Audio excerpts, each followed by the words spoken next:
51, Michigan. Just out.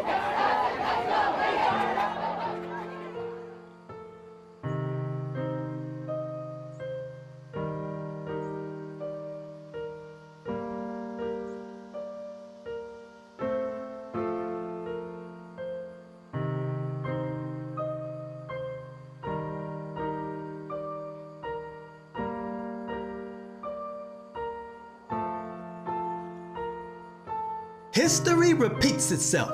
So if you don't learn from the past, you're doomed to repeat it over and over again. And insanity is doing the same thing, expecting different results. So in this context, history always wins. Just consult the results of this mass hysteria in America. Either we didn't learn from our previous generations, or this is 1962. Marty McFly, this ain't cool. Take me back to the future, my dude, cause something seems wrong with these civil rights. But if I protest, then I guess I ain't being too civil, right? There's so much division like mathematics. I gasp like asthmatics, appalled at the way a system is making blacks disappear like black magic. No Johnson, but the deception is real. And the perception that if you're black that it's okay to be killed is hard to swallow like large pills. Some things don't add up in this equal rights equation. Let's review the lesson class. Police have shown me that they've become proficient in the subject of trigger constantly. Oops, I'm sorry, I mean trigonometry, but let's be honest, B. What's your angle? Whose side are you on? I mean, honestly, this is not an anomaly. We have a problem, and I'm confused on how to solve it when the meekness in me wants to respond like Martin, but a percentage of me wants to react like Malcolm. Tell me, what is the answer for X when a simple exchange of words have caused my kind to see excessive force like beatings and bullets through our extremities? When it comes to crossing lines, police seem to be exempt. And I used to have a different expectation, but my scope has expanded, and because of so many experiences, my extracurricular activities involves me examining my rearview mirror to see if any police are near me. Not because I'm breaking laws, but because I've seen too many examples of what happens when you get stopped. Inherited fear in me. And my brown skin means that I'm not excluded. I'm an undeniable member of this exclusive club.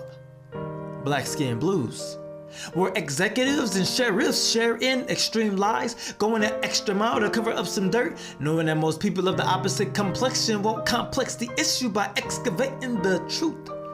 But dig this.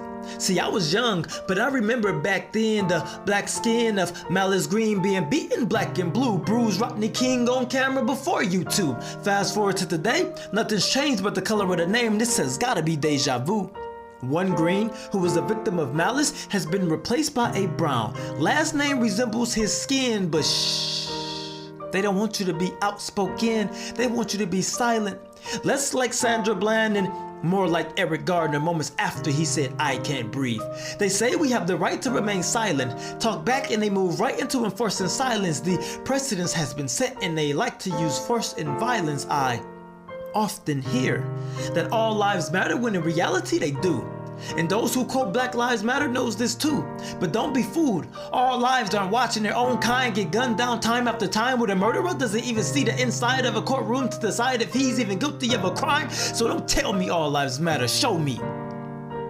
And don't talk to me about black on black crime, cause this is about a system against black lives. See, if a Negro kill a Negro, then one dies and one goes to jail, and to the system all is well. But if a cop kills a black male, he is rarely indicted, won't ever need bail or ever see a cell, so all lives don't matter as far as I can tell. In this black reality show, I'm tired of these reruns. I see what's happening now. Episode after episode is the same. Unarmed, fair game, young black male gets gunned down by a cop who never goes to trial. The plot doesn't seem to change. These cell phone videos ought to be played back in black and white filters because the past still remains present. Heck, we could start a game show with these videos and call it Guess That Decade because the content is repetitive. It all looks the same. Like we've been here before. Like deja vu. It seems to me that we stopped learning our history. Deja vu, coming to a community near you.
white press inflames the white public against Negroes. The police are able to use it to paint the Negro community as a criminal element. The police are able to use the press to make the white public think that 90% or 99% of the Negroes in the Negro community are criminals. And once the white public is convinced that most of the Negro community is a criminal element, then this automatically paves the way for the police to move into the Negro community, exercising Gestapo tactics, stopping any black man who is on the sidewalk, whether he is guilty or whether he is innocent, whether he is well-dressed or whether he is poorly dressed, whether he is educated or whether he is dumb, whether he's a Christian or whether he's a Muslim.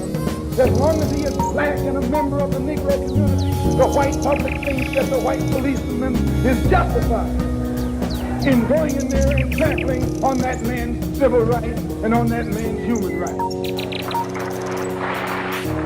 Once the police have convinced the white public that the so-called Negro community is a criminal element, they can go in and question, brutalize, murder unarmed, innocent Negroes, and the white public is gullible enough to back them up.